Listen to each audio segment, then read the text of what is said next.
this episode, I ride down more incredible valleys and spectacular canyons, through fresh landslides and misty forests. I follow a cow down a laneway and ride through flooded streets. Morning. It's a later start this morning. It's about 20 past 6, so I got to sleep in. I literally passed out last night. Got some food here, which is really good actually. Wasn't local food, but I saw it, and chicken Kiev I think it was. Pretty yummy. So today we're heading south towards Deli. One thing I have to do here, hopefully the fuel station's open. It's the only thing. I may be waiting around a bit, but we'll see. It's somewhere up here. But yeah, this and the other one in the valley to stay at were the best two spots by far. These guys were so helpful getting me that permit, food, just getting me in. Yeah, we've got a room set. It's 1,400, so about 25 Australian dollars. Clean, neat, like a hotel you'd find in most European cities, we'll say. So yeah, pretty good. Alright, I'm going to get this fuel hopefully and start heading south.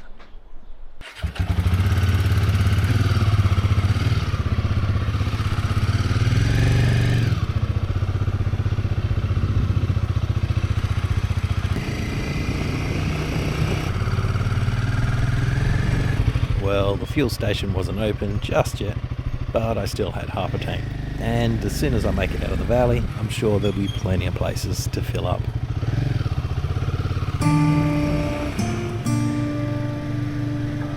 I rode out of the town of Kazar, heading east.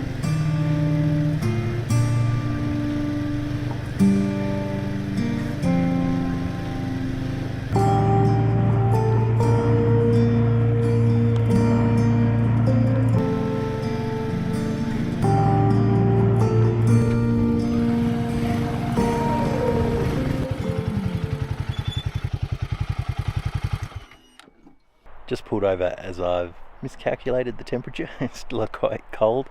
I put another layer on. And while I'm at it, there are a few things I did on this trip compared to the last one that I might go through. The one big thing is the helmet. My other one's pretty trash, but I got an open face one with goggles because I've been having a lot of fogging issues, and it's more to do with I've got a camera mount in the front. Mounts never really hold on along, so I have to tape them on, which blocks all the airflow and they fog up. This one's been really good, no fogging whatsoever. There is a couple of side effects though. One, I get burnt a bit. My goggles had a nose piece but it wouldn't quite fit in, so I was putting sunscreen on, which I've got on now. 2 days I've forgotten it and I've got really burnt. The other thing that's a bit of an issue is if it hails, which I wasn't expecting, you feel it hitting you, so that's a bit of a bummer. The other big thing would be boots, and in the first 30 minutes they saved me in Deli at one of those traffic lights that I had to put my feet down in.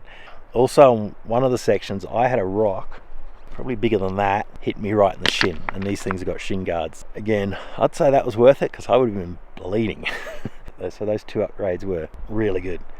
Alright, let's get on the road. Oh, have you seen these first? Just randomly stop on the side of the road and there's formations like that.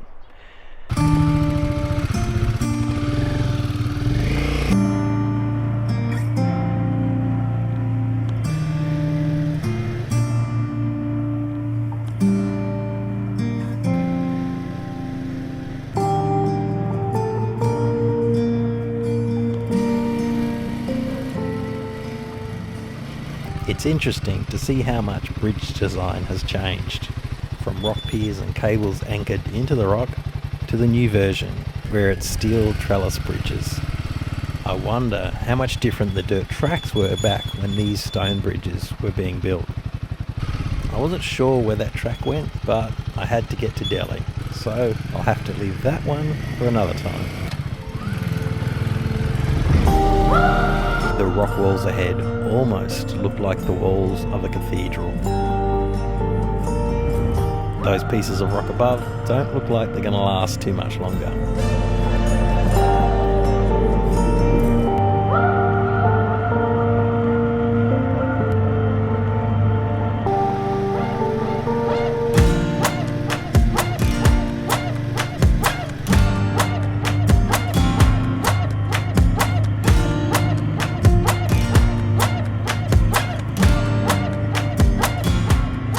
Looks like I'm going to get one last incredible track to finish this journey on.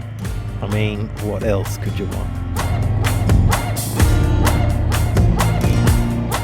And to think, I thought I'd already seen the best of the valley yesterday.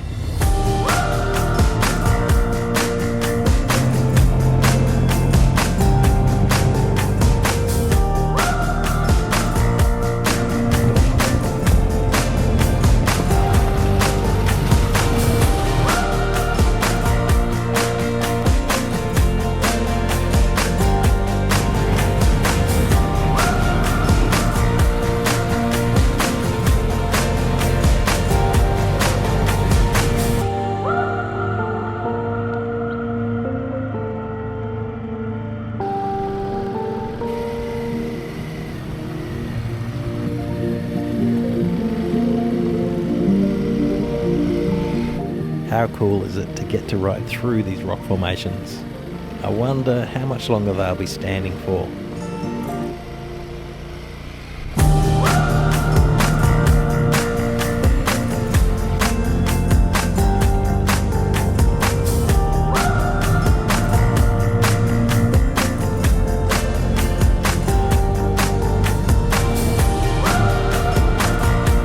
More cathedral walls.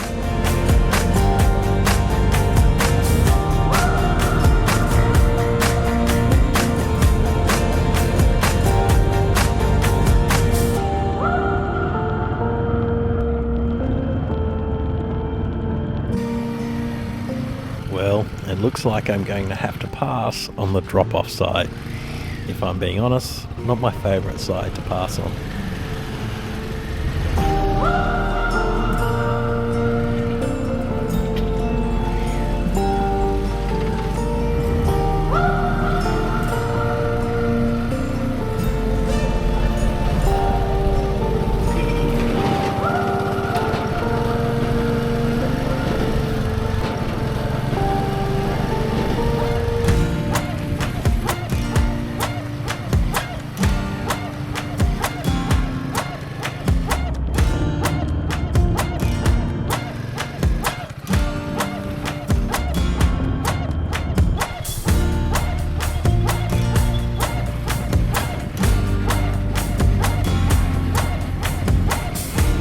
Now, that's a tight squeeze. The other two-wheeled variant out here. Now that's like a waterfall of pebbles.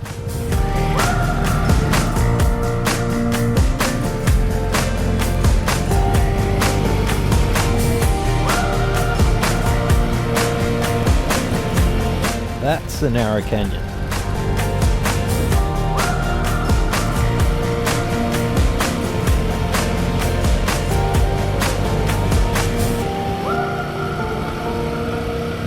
This is a super long canyon.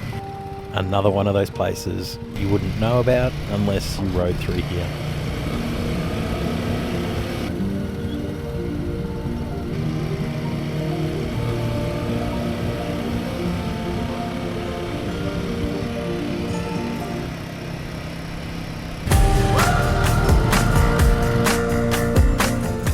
Now, on a Chinese map, I'm technically in China, but on an Indian map, and from what I can see, I'm still in India. Again, I'm riding along the disputed border.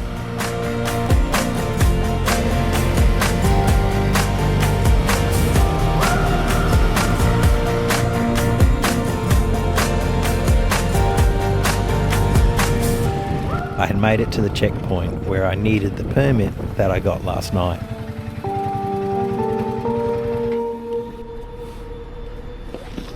Okay.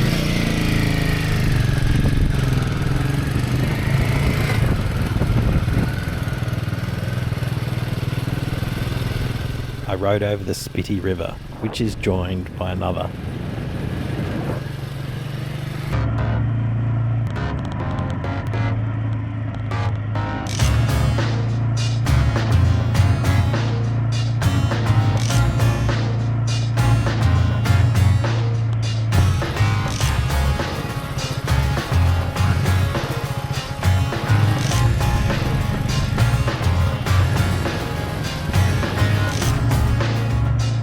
don't worry, the donkey was just resting.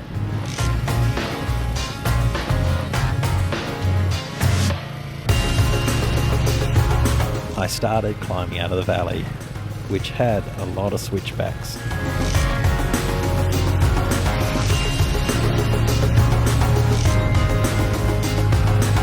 I guess they weren't expecting any traffic to come through.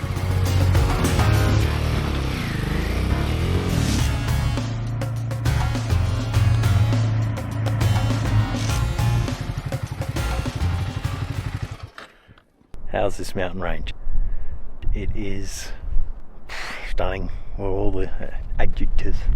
Being up with the clouds is quite cool too, looking at them. And there's snow peaks that way, so that must be even higher. This ride I thought was going to be a little mundane is quite cool. And that first section along the river and the canyon roads, and it's turning out to be more than I expected today. But first stop I'm going to do, well, besides this, is there's fuel, so that's another 50k.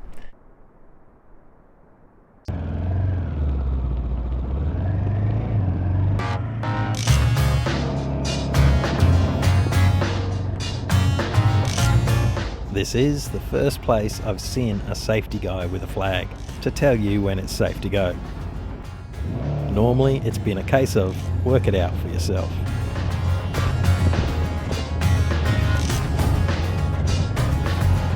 I dropped down into a small town.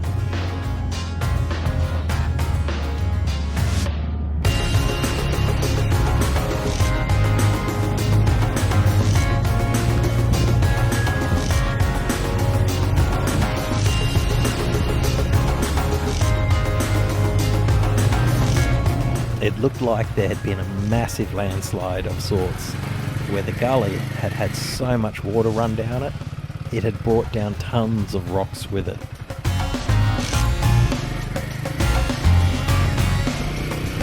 The old rope-assisted shovel technique. The rockfall had covered each section of the descent's switchbacks. It looks like they have only just opened this up, so I gather I wouldn't have been able to get through if I'd come any earlier.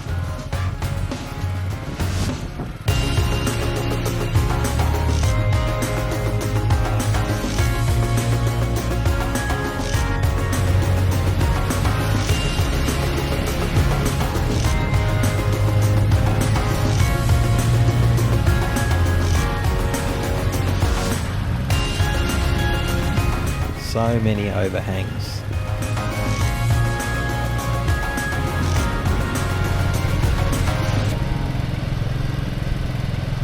Another checkpoint.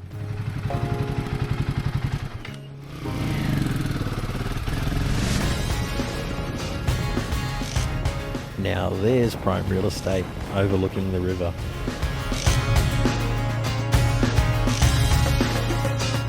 I finally made it to a fuel station.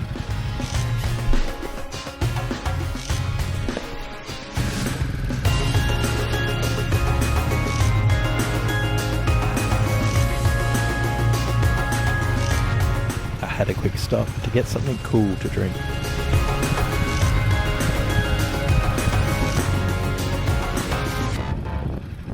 Just pulled over to town to get a cold drink. It's warmed up a lot, though the wind's starting to blow. But I have this sinking feeling. At the last police checkpoint, he said, I think the road's closed. It may be open by the time you get there, but we think it's closed. About 150k. So I know at 180k I turn off the highway, so if I get to that, to the next major highway, number 5, then I made it through. Otherwise I might be sleeping somewhere random.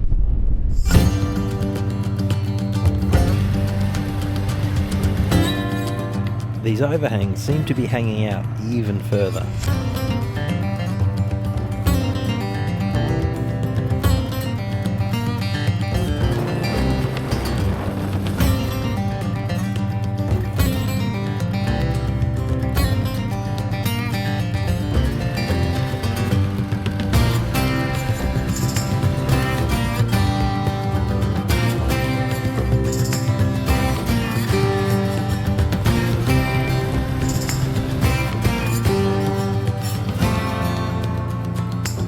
an interesting looking dam where the water is coming out of the side of the mountain.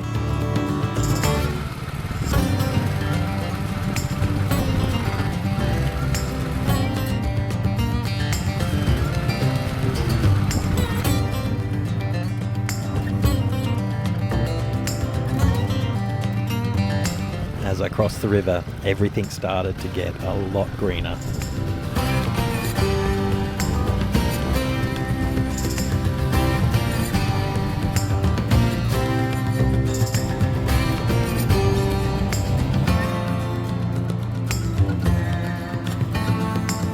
An example of the reason you need to go slow on these types of roads here.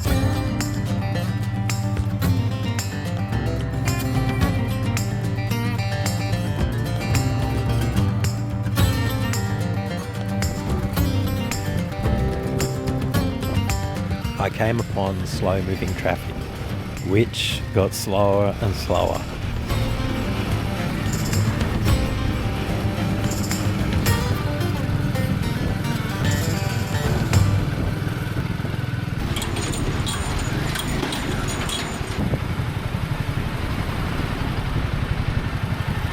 Then the traffic was stationary.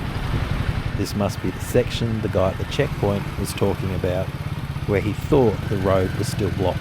Luckily, being on a bike, I could keep moving, but for how much longer?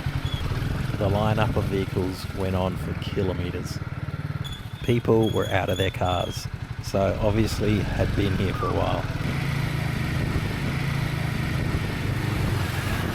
As I approached the front of the line, they were letting groups of cars through.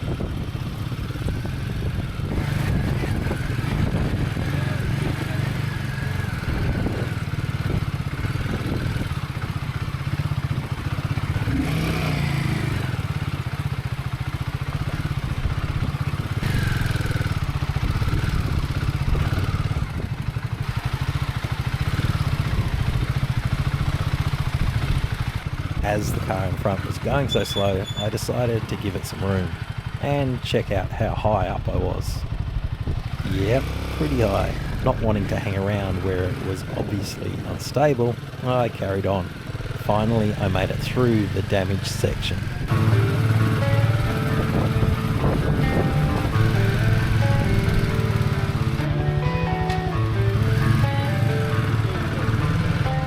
It looks like they're going to be waiting for quite a while.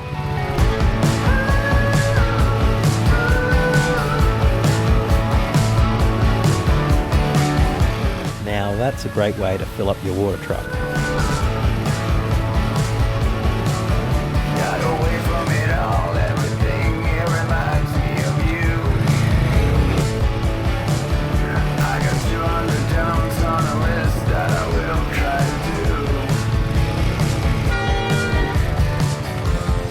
First monkeys I've seen for quite a while. The villagers started coming thick and fast.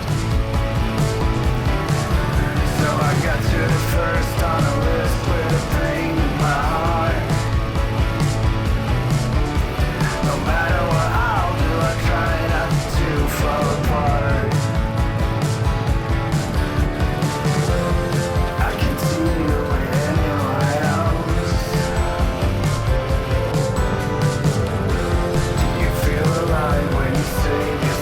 It then started to get cloudy.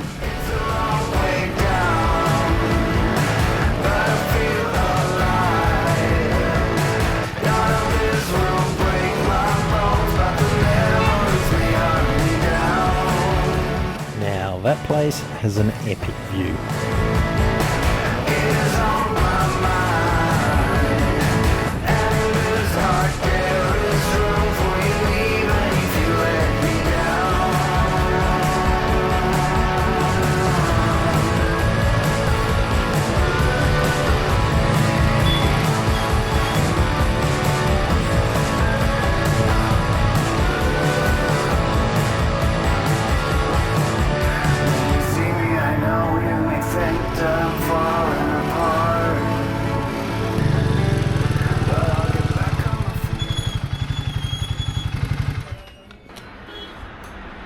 This is what riding in Indian traffic with an open eyes looks like.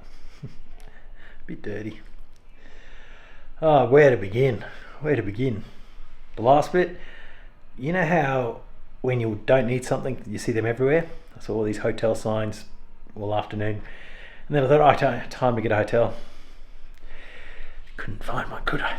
Until just before dark. So, how to describe the second half of the day?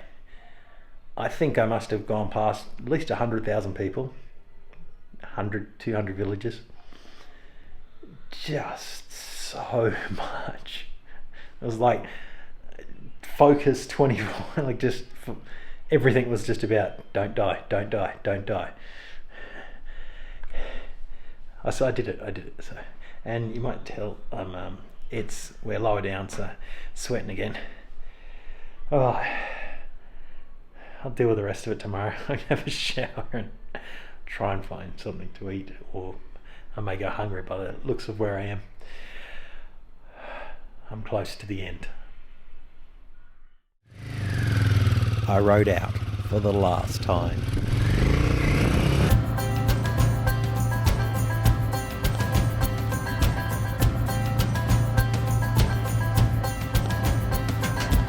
I couldn't find a hotel last night, and now they're everywhere.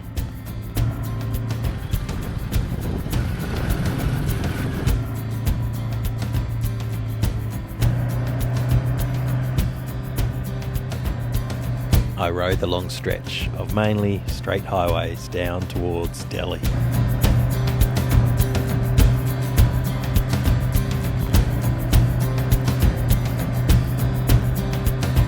After several hours of riding, I pulled over.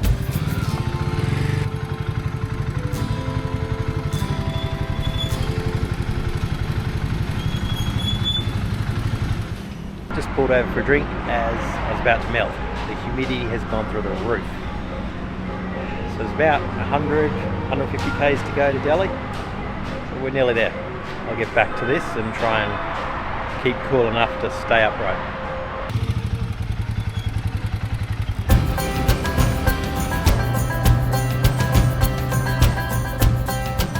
I was coming to the end of this amazing journey, travelling through incredible valleys, awesome cliff edge tracks, from the highest motorable road in the world to some of the most incredible lakes, giant mountains, glaciers, incredible high passes, unique landscapes and rock formations, monasteries, bustling towns, incredible places to stay, and meeting some of the most amazing people along the way. To say riding in the Ladakh region of the Himalayas was an epic experience would be an understatement. I can't put into words what it is truly like. It is one of those places you have to actually go to and experience yourself. And you must, at least once, make the journey into the highest mountain range in the world. I made the last push into the crazy Deli traffic, where it seems you take any path you can to get through.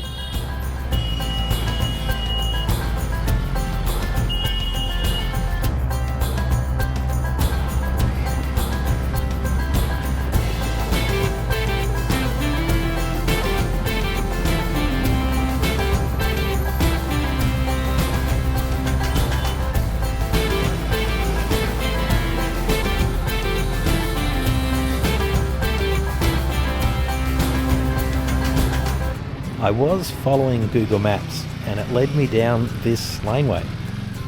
I wonder if the cows were also using Google Maps.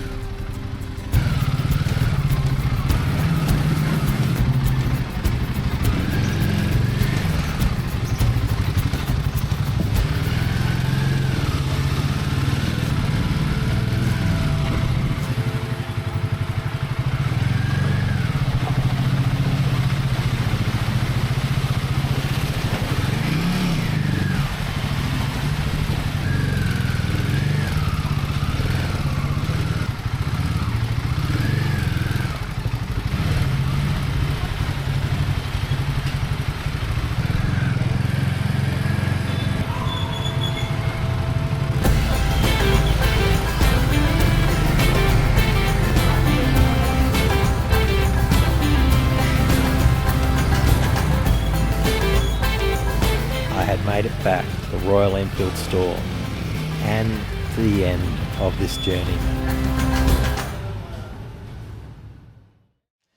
Thanks for watching. Just a couple of quick things. I just wanted to thank Royal Enfield for lending me the bike. Without it, I wouldn't have even been able to start this journey. Also, thank you to all the people who either gave a super like on YouTube or went to the website and gave a fuel support. Again, without that, I wouldn't have been able to finish the journey. Literally. I think my budget meant I could only have 1 meal a day, but with your support, I got there in the end. Talking about budgets, I am going to do a video on what it was like riding in the Himalayas for the first time, things I found out, and some more information that might help someone who's interested in riding there. Also, I'm going to do another video reviewing the Royal Enfield 450, how I found it in the Himalayas. One last thing, as it's the end of a journey, I've created another poster. So if you're interested, it'll be on the website and it comes in a few different colorways. Until next time.